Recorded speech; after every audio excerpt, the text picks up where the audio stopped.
बोनकट्टा में कोहरी समाज संगठन की हुई बैठक। प्रांतीय अध्यक्ष अरविंद देशमुख बोले, बिचौलियों से सावधान रहे समाज के बिचौलियों से सावधान रहे। वह अपने निजी स्वार्थ के लिए समाज को विभाजित करने का काम कर रहे हैं। यह बात कोहरी समाज संगठन के प्रांतीय अध्यक्ष अरविंद देशमुख ने कही है।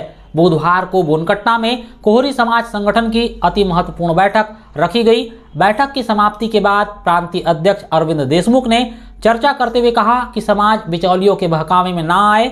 वह लोग समाज को गुमराह कर रहे हैं। उन्होंने कहा कि समाज संगठन का वर्ष 2027 तक पंजीयन है। 100-200 लोग मिलकर प्रांतीय समिति को भंग नहीं कर सकते। यह समिति यथावत ही है। समाज अगर प्रांतीय अध्यक्ष का चुनाव कराना चाहता है तो वह उसके लिए तैयार है। उन्होंने उन पर लगने वाले तमाम आरोपों के आज बारी बारी से समाज के सामने जवाब दिए। बता दें कि बीते कुछ महीनों से कोहरी समाज के लोगों में काफ़ी मतभेद दिखाई दे रहा है। केंद्र की ओबीसी की सूची में जाति को शामिल कराने की मांग को लेकर कभी एकजुट होकर आंदोलन करने वाला कोहरी समाज अब दो हिस्सों में विभाजित हो गया है। इसकी एक वानगी उस वक्त देखने को मिली जब महकेपार में कोहरी समाज का महासम्मेलन आयोजित किया गया, जहां पर समाज के लोगों ने प्रांतीय समिति को भंग करने की बात कही थी और आंतरिक समिति की घोषणा की थी। समाज के लोगों ने तब मंच से अरविंद देशमुख की कार्यशैली पर सवाल उठाते हुए उन्हें प्रांतीय अध्यक्ष के पद से हटाने के लिए चुनाव कराए जाने की मांग रखी थी। अब अरविंद देशमुख ने इन सभी सवालों के जवाब दिए हैं। उन्होंने समाज के सामने समाज के लिए खरीदी गई भूमि के विवाद पर भी अपनी बात रखी और बताया कि यह भूमि करीब 8 वर्ष पहले समाज के लिए खरीदी गई। इतने सालों में किसी को कोई आपत्ति नहीं थी। अब कुछ लोग समाज में अराजकता का माहौल निर्मित कर रहे हैं। उन्होंने समाज के सामने आय व्यय का लेखा जोखा भी पेश किया। उद्देश्य ये था कि हमारे जो कोहरी समाज के 5-6 बिचौलिया लोग हैं जो समाज को विपरीत दिशा में लाने के लोगों को गुमराह करके अपना पक्ष रखने की बात करते हैं, जबकि हमारी सोसाइटी पंजीकृत है और पंजीकृत 26-27 तक है। इसको किसी को 500 लोग जमा होके या 200 आदमी जमा होके किसी को हटाने का अधिकार नहीं। जैसा कि कल ही कुछ कोहरी समाज के लोग आए थे, आड़गी परिवार के लोग, उनका यह आरोप था कि जो आपकी तालाब की जमीन है उसमें खरीदी बिक्री गलत तरीके से उसका पटांकन हुआ है, तो इस मामले में क्या कहना? हमारा उसमें कोई कहना नहीं है। उन्हें बेचने निकाले अगले पार्टी ने, हमने जाके उन लोगों से मुंगूस हमारे परिवार से खरीदे हैं। उनका क्या बंटवारा हुआ कैसा हमको थोड़ी मालूम है। 2 भाइयों की जमीन रहती है, उसमें से एक भाई बेचता है, हमने एक भाई की जमीन ली, उसमें हमारा क्या दोष है?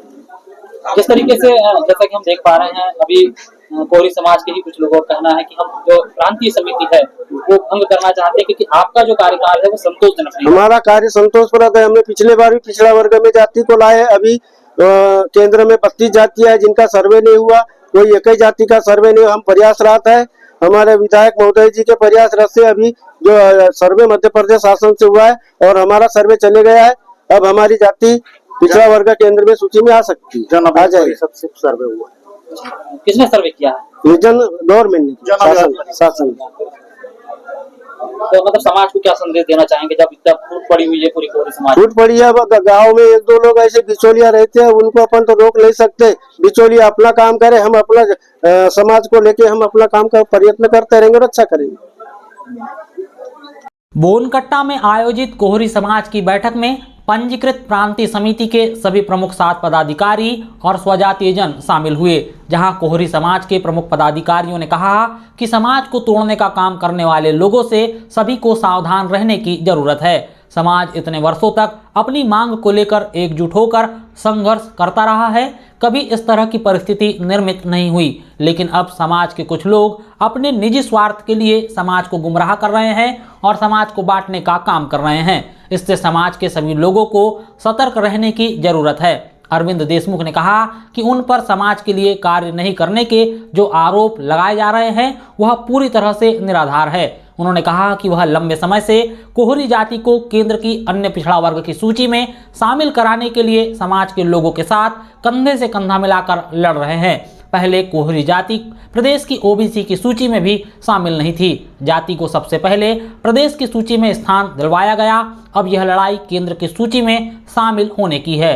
अकेले कोहरी जाति ही नहीं, केंद्र की सूची में शामिल होना नहीं है, बल्कि और भी जातियां हैं। करीब 35 जातियां केंद्र की ओबीसी की सूची में नहीं हैं। इन सभी जातियों के लिए सर्वे करवाया गया है, जिसका सर्वे जन अभियान परिषद के द्वारा करवाया जा रहा है और हमने सभी ने मिलकर सहयोग किया है। बैठक में प्रांतीय समिति सचिव रमेश नकपुरे, उपाध्यक्ष गिरधारी पुष्पतोड़े, सदस्य ओम प्रकाश गोपाले, गुलाब हाके, जयश्री हाथ झाड़े, उर्मिला गहाने, कार्यकारिणी सदस्य प्रकाश सोनवाने, हरबा पुष्पतोड़े, विश्वेश्वर सोनवाने, युवराज संग्रामे, बंडू गोपाले, प्रेमलाल गोपाले, कविता देशमुख सहित सामाजिक बंधु मौजूद रहे।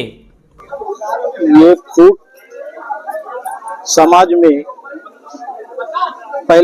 समाज में दो विचारधाराओं के लोग हैं।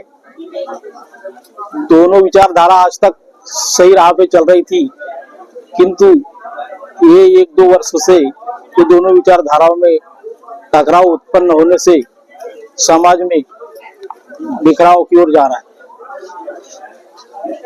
कैसे एकजुट हो पाएगा फिर से कोहरी समाज, जैसे कि जो काफी लंबे समय से आपकी लड़ाई थी केंद्र की सूची में अन्य पिछड़ा वर्ग की जो सूची है उसमें शामिल करने की, लेकिन अब कहीं ना कहीं ऐसा लग रहा है कि ये जो लगातार चल रहा है गतिरोध, इसको लेके कहीं प्रभावित तो नहीं होगा काम? भाई काम तो प्रभावित नहीं होगा, हमको पूरे समाज को मिलकर के काम करना पड़ेगा। जैसे उन्हें पिछले कुछ लोगों ने चुनाव के लिए प्रांतीय समिति पर दबाव बनाया, बगैर सदस्य बनाए समाज के व्यक्तियों को चुनाव नहीं कराया जा सकता और बगैर चुनाव के अभी वर्तमान की जो कार्यकारिणी समिति है 7 लोगों की, इसको हटाकर अंतरिम समिति का गठन नहीं किया जा सकता। ये रजिस्ट्रार के नियमों के विरुद्ध है। आप चाहते हैं कि चुनाव हो लेकिन विधि पूर्वक हो? हाँ, चुनाव हो, विधि पूर्वक हो, तभी वर्तमान कार्यकारिणी को हटाया जा सकता है।